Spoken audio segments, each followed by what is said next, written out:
In the entire history of human warfare, only a handful of men have walked off every battlefield undefeated. Alexander the Great, Julius Caesar, Napoleon Bonaparte. But there is one name, rarely spoken in the Western world, who stood above them all. A man who never lost a single battle. Not one. In over 100 engagements across 3 continents. His name was Khalid ibn al-Walid. And this is where his story begins. To understand Khalid, you first have to understand the world that shaped him. It is the late 6th century. The Arabian Peninsula is a land of extremes. Burning deserts, fierce tribal loyalties, and constant warfare. There is no single government, no empire controlling Arabia. Instead, hundreds of tribes compete for water, land, trade routes, and survival. In this world, a man's worth was measured by one thing above all else: his ability to fight. Khalid was born around 585 AD in Mecca, the most important city in Arabia. His tribe, the Quraysh, were the most powerful and respected people in the entire region. They controlled the Kaaba, the sacred house of worship that drew pilgrims and traders from across Arabia. Within the Quraysh, Khalid's clan, the Banu Makhzum, were known for one thing specifically. They produced warriors.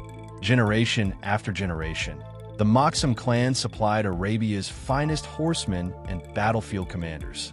It was in their blood. It was in their culture. And Khalid ibn al-Walid was born directly into that legacy.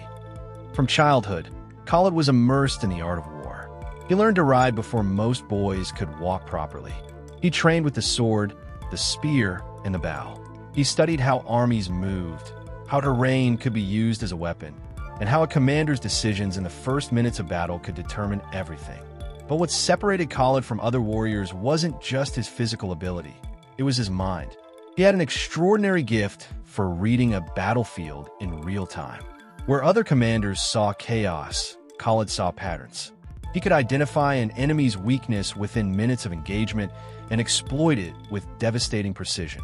By the time he reached adulthood, Khalid was already considered one of the most dangerous men in Arabia. He was tall, powerfully built, and carried himself with the quiet confidence of someone who had never been beaten. Tribes that were enemies of the Quraysh knew his name and feared it. He wasn't just a fighter. He was a military mind that Arabia had rarely seen. While Khalid was establishing his reputation as a warrior, something extraordinary was happening in Mecca. A man named Muhammad, a respected merchant and member of the Quraysh himself, began preaching a new message. One God, equality among all people, an end to idol worship. For the poor and enslaved people of Mecca, this message was deeply appealing. For the powerful Quraysh elite, it was a direct threat. The Quraysh controlled the Kaaba and its hundreds of idols. Pilgrims came from all over Arabia to worship there, bringing enormous wealth with them. If Muhammad's message spread, that wealth and power would collapse. The Quraysh leadership made a decision. They would crush this new movement before it grew any larger. And Khalid ibn al-Walid, loyal to his tribe, loyal to his clan, loyal to the old ways, stood firmly on their side. He was not yet a Muslim. He was not yet the sword of Allah. He was, at this moment in history, one of Islam's most dangerous enemies. The tension between the Quraysh and the growing Muslim community eventually exploded into open warfare. In 625 AD, the two sides met at a place called Uhud, a valley near the city of Medina, where the Muslims had now established their base. The Muslim army was outnumbered, roughly 700 fighters against a Quraysh force of 3,000. Early in the battle, the Muslims were actually winning. Their discipline and fighting spirit pushed the Quraysh back. Victory seemed within reach, but Khalid ibn al-Walid was watching. He commanded the Quraysh cavalry on the right flank, and he noticed something. A group of Muslim archers positioned on a hillside had abandoned their post. They saw the Quraysh retreating and rushed forward to collect the spoils of what they believed was already a victory. In that single moment of weakness, Khalid moved. He led his cavalry in a sweeping arc around the hillside, came around behind the Muslim army, and struck them from the rear with full force. The battle turned completely. What was a Muslim victory became a near disaster. The Prophet Muhammad himself was wounded. Dozens of his closest companions were killed. Khalid ibn al-Walid had done what no one else could do that day. He had defeated the Muslims. It was arguably the finest tactical maneuver of his early career.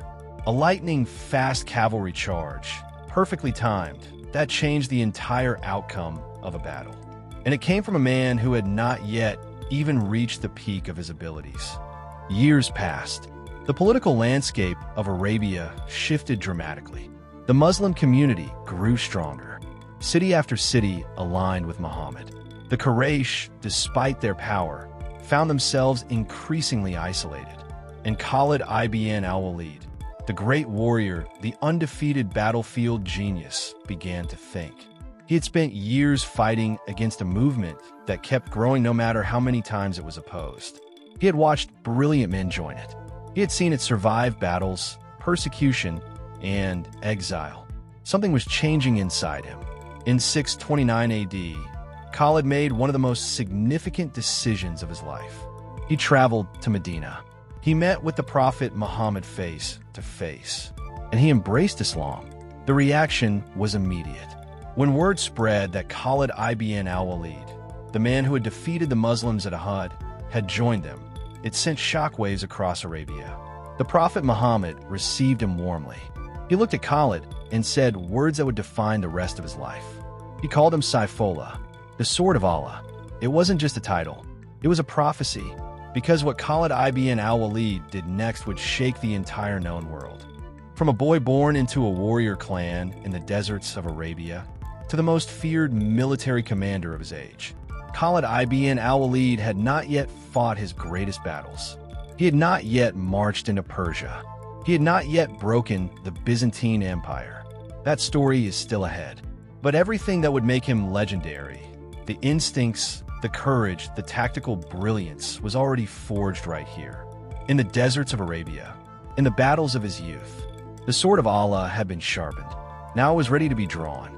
If you want to see what happened next, what Khalid did after his conversion, and how a single general changed the map of the entire world, make sure you subscribe and watch video 2.